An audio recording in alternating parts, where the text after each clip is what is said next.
How you doing? My name is Byron Martin. I'm a veteran. I studied prompt engineering and tech professional 2 at DSDT, and I'm currently taking the associate's program in IT.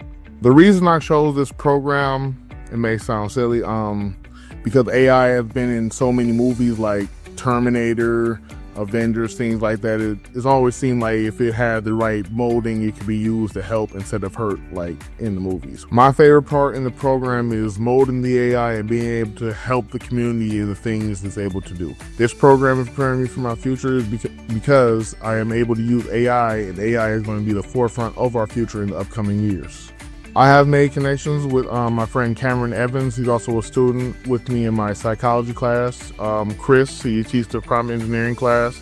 Joe, Hunter, Marco.